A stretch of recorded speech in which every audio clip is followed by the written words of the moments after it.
حضرت شیخ ابو یوسف چشتی چشتی سلسلے کے عظیم بزرگ تصوف کی دنیا میں ایک ایسا سلسلہ ہے جس کی روحانی روایات ہزاروں سال سے بھی زیادہ پرانے ہیں۔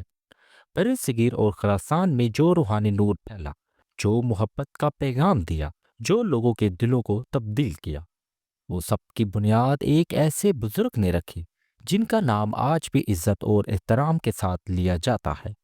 آج ہم بات کریں گے حضرت شیخ ابو یوسف چشتی کی، سلسلہ چشتیہ کے اس عظیم ستون کی جس نے تصوف کو عام لوگوں تک پہنچایا۔ اگر آپ کو روحانی کہانیاں اور اسلامی تاریخ پسند ہے تو اس چینل کو سبسکرائب کریں، ویڈیو کو لائک کریں اور اپنی رائے کومنٹ میں شیئر کریں اور اپنے دوستوں کے ساتھ بھی یہ کہانی بھیجیں۔ آئیے شروع کرتے ہیں آج کی یہ کہانی۔ 10ویں صدی عیسوی کا زمانہ، خراسان کی سرزمین جہاں اسلام کی روشنی پوری طاقت سے پھیل رہی تھی۔ ہرات کے قریب ایک چھوٹا سا گاؤں تھا چشت۔ یہاں کی فضا میں روحانیت کی خوشبو تھی، یہاں کے لوگ اللہ کے قریب ہونے کی تڑپ رکھتے تھے۔ ایسے ہی ماحول میں ایک بچہ پیدا ہوا جو بعد میں پوری اسلامی دنیا میں ایک روحانی شاعر کے طور پر معروف ہوا۔ یہ وہ دور تھا جب عالم اسلام میں علم اور روحانیت کی بہار تھی۔ سب جگہ مدرسے کھل رہے تھے، علماء اور صوفیہ کی مجلسیں سج رہی تھی۔ لوگ اللہ کے قریب ہونے کے لیے رات دن عبادت میں مشغول رہتے تھے۔ 10ویں صدی عیسوی میں خراسان اسلام کا دل سمجھا جاتا تھا۔ یہاں سے سب سے بڑے علماء اور صوفیاں نکلتے تھے۔ ہرات، بلخ اور بخارا جیسے شہر علم اور روحانیت کے مراکز تھے۔ اسی دور میں قادریہ، چشتیہ، نقشبندیہ اور دیگر صوفیانہ سلسلے بھی ابھر رہے تھے۔ ہر سلسلے کا اپنا انداز تھا، اپنی تعلیمات تھیں، لیکن سب کا ایک ہی مقصد تھا: لوگوں کو اللہ سے جوڑنا، ان کے دل میں محبت پیدا کرنا اور اخلاق کو بہتر بنانا۔ چشتی سلسلہ اسی دور میں ابھر رہا تھا۔ اس کی خاصیت یہ تھی کہ یہ سلسلہ سادگی، محبت اور عام لوگوں کی خدمت پر زیادہ زور دیتا تھا۔ نہ تو غرور، نہ تو دکھاوا، صرف اللہ کی رضا اور لوگوں کی فلاح۔ حضرت شیخ ابو یوسف چشتی کا مکمل نام سید نصر الدین ابو یوسف بن ابو نصر محمد سمان تھا۔ کچھ روایات میں ان کو میر خواجہ ابو یوسف بھی کہا جاتا ہے۔ یہ نام ان کی شرافت اور بزرگی کی نشاندہی کرتا ہے۔ ان کا خاندان علم و روحانیت میں معروف تھا۔ ان کے خاندان کے لوگ قرآن کے عالم تھے، حدیث کے ماہر تھے اور روحانیت میں بلند مرتبے والے تھے۔ چشت کا علاقہ جہاں یہ پیدا ہوئے وہ خود ایک روحانی مرکز سمجھا جاتا تھا۔ خاندان کی یہ روایت حضرت ابو یوسف چشتی کے دل میں بھی گہری تھی۔ ان کی ہر سانس میں دین کی محبت تھی، ہر حرکت میں اللہ کی یاد تھی۔ حضرت ابو یوسف چشتی کی ولادت 375 ہجری میں ہوئی، جو 950 عیسوی کے لگ بھگ ہے۔ یہ وہ زمانہ تھا جب خراسان میں علم اور روحانیت کا صحرا تھا۔ ان کے والد ابو نصر محمد سمان ایک نیک انسان تھے۔ ان کی ماں بھی بہت دیندار خاتون تھی۔ بچپن سے ہی یہ والدین اپنے بیٹوں کو دینی تعلیمات سکھاتے تھے، نماز کا طریقہ سکھایا، قرآن سے لگاؤ بتایا، اللہ کا تقوی سکھایا۔ بچپن میں ہی ابو یوسف میں کچھ خاص بات تھی۔ دوسرے بچوں کی طرح کھیل کود میں کم ہی رغبت رکھتے، زیادہ تر وقت عبادت کی طرف کھینچے ہوتے، مسجد میں وقت گزارتے، قرآن پاک پڑھتے، بزرگوں کی مجلسوں میں بیٹھتے۔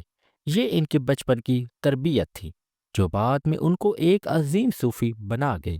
حضرت ابو یوسف چشتی نے ابتدائی تعلیم اپنے خاندان کے علماء سے ہی حاصل کی۔ سب سے پہلے قرآن مجید یاد کیا، پھر قرآن کے معنی سمجھے اور پھر تفسیر پڑھی۔ اس کے بعد حدیث شریف کی تعلیم ملی، نبی کریم صلی اللہ علیہ وآلہ وسلم کی سیرت پڑھی، صحابہ کرام کے واقعات سیکھے، فقہ کی کتابیں پڑھی اور اسلامی احکامات سمجھے۔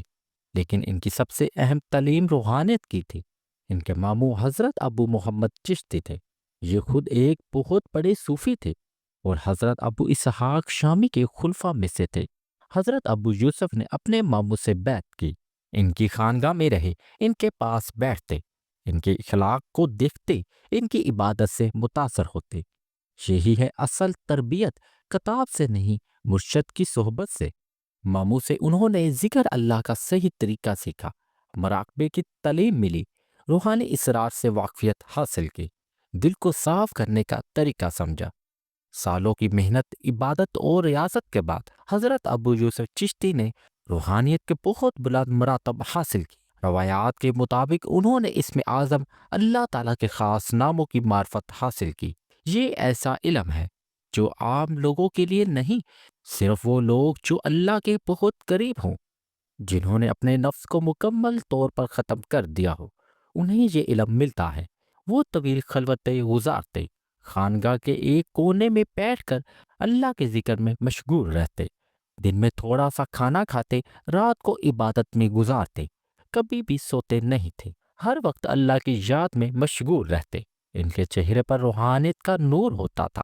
جب کوئی ان کو دیکھتا تو محسوس کرتا کہ یہ کوئی عام انسان نہیں بلکہ اللہ سے متصل ایک بندہ ہے۔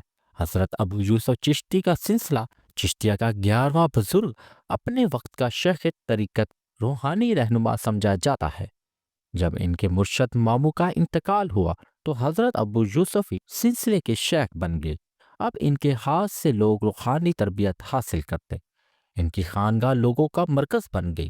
حضرت ابو یوسف نے چشتی سلسلے کی تعلیمات کو مزید منظم کیا، ان کی روحانیت کو عوام الناس تک پہنچایا۔ یہ ان کی بہت بڑی خدمت تھی۔ وہ صرف اپنی خانگاہ میں نہیں رہے بلکہ مختلف جگہ پر جاتے اور لوگوں کو روحانی تعلیمات دیتے، سادگی میں رہتے، غریبوں کے ساتھ وقت گزارتے، سب سے محبت سے پیش آتے۔ حضرت ابو یوسف چشتی کی زندگی میں ایک بہت بڑی خوبی تھی۔ وہ بادشاہ بھی ہو سکتے تھے لیکن انہوں نے سادہ لباس پہنا، دولت مند بھی بن سکتے تھے لیکن غریبی میں رہے۔ ان کے پاس جو کچھ ہوتا وہ دوسروں میں بانٹ دیتے، خود بھوکے رہ جاتے لیکن دوسروں کو کھانا کھلاتے، خود تکلیف میں رہ جاتے لیکن دوسروں کی تکلیف دور کرنے میں عمر گزار دیتے۔ ان کی خانگاہ ایک ایسی جگہ تھی جہاں ہر کسی کا خیر مقدم تھا، امیر ہو یا غریب، سب کو یہاں برابر کا احترام ملتا تھا۔ سب کے لیے کھانا تھا، سب کے لیے سونے کی جگہ تھی، سب کو روحانی تعلیم دی جاتی تھی۔ یہی تھی چشتی روایات جو حضرت ابو یوسف نے شروع کی، عوام الناس کے لیے تصوف، سادہ لوگوں کے لیے روحانیت۔ حضرت ابو یوسف چشتی نے چشتی سلسلے میں ایک اہم تبدیلی کی۔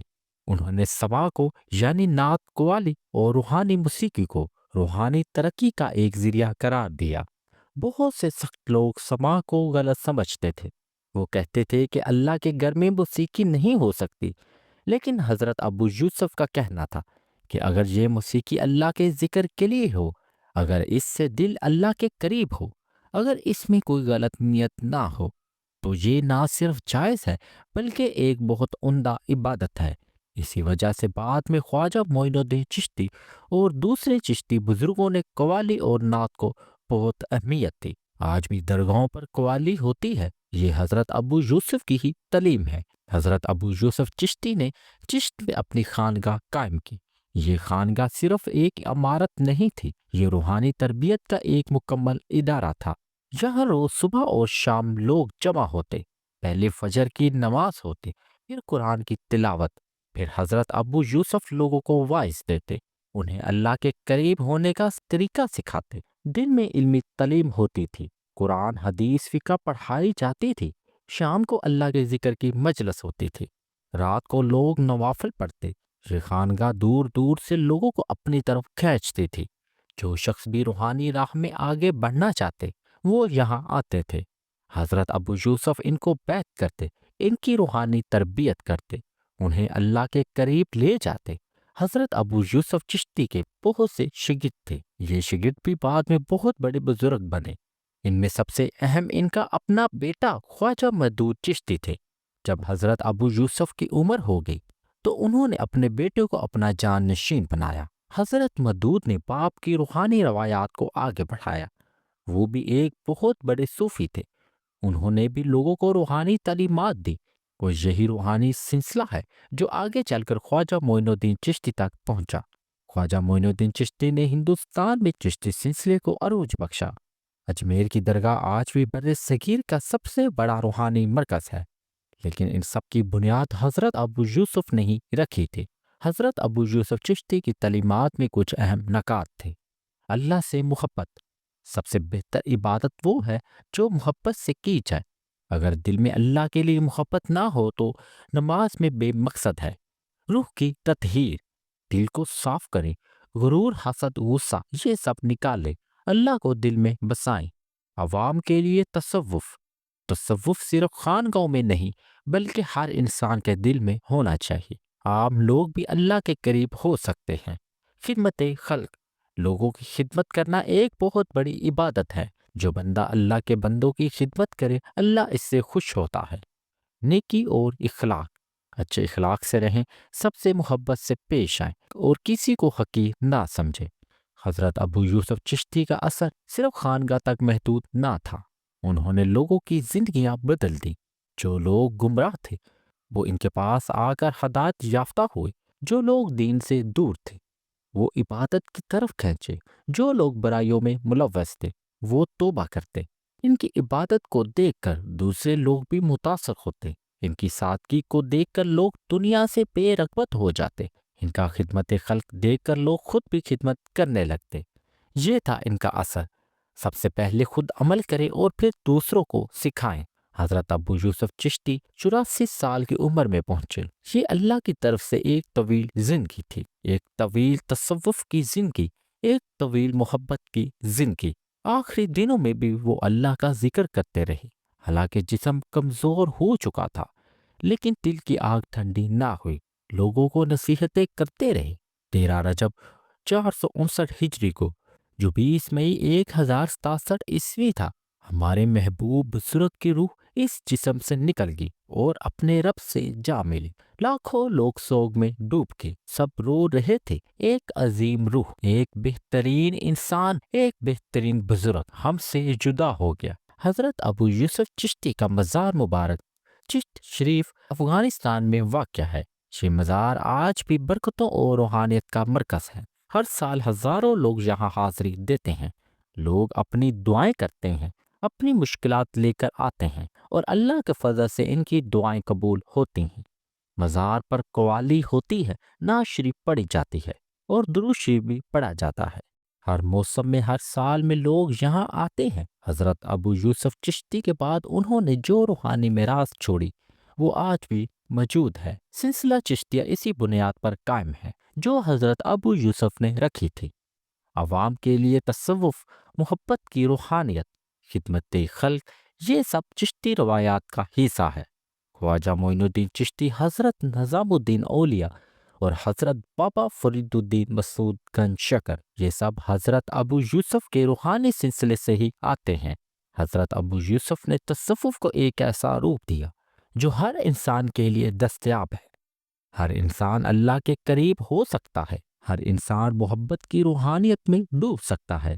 حضرت ابو یوسف کی کہانی جہاں ختم نہیں ہوتی، ان کی تعلیمات آج بھی زندہ ہیں، ان کی محبت آج بھی لوگوں کے دل میں رہ گئی۔ جب کوئی خانقاہ میں قوالی سنتا ہے تو یہ حضرت ابو یوسف کا ہی سکھایا ہوا طریقہ ہے۔ جب کوئی درگاہ پر حاضری دیتا ہے تو وہ بھی ان کی روحانی روایات کو آگے بڑھاتا ہے۔ جب کوئی اللہ کے قریب ہونے کی تلاش میں ہے تو وہ ان کے ہی بتائے ہوئے راستے پر چل رہا ہے۔ ہزاروں سال ہو گئے لیکن ان کی یاد نہیں مٹی، ان کی تعلیمات نہیں بھولی، ان کی محبت آج بھی ہر دل میں زندہ ہے۔ دوستو، اگر آپ کو یہ کہانی پسند آئی ہو اور آپ کا دل چھو گئی ہو تو ویڈیو کو لائک کریں، چینل کو سبسکرائب کریں، اپنی رائے کمنٹ میں ضرور دیں، دوستوں کے ساتھ یہ کہانی شیئر کریں۔ اللہ تعالی ہمیں حضرت ابو یوسف چشتی رحمۃ اللہ علیہ کی تعلیمات پر عمل کرنے کی توفیق دے، ان کے فیض سے فیض یاب ہونے کا موقع دے، ہمیں بھی محبت، خدمت اور روحانیت کا راستہ اختیار کرنے کی ہمت دے۔ آمین ثم آمین۔ اس کے ساتھ ہی مجھے اجازت دیں۔ اللہ حافظ۔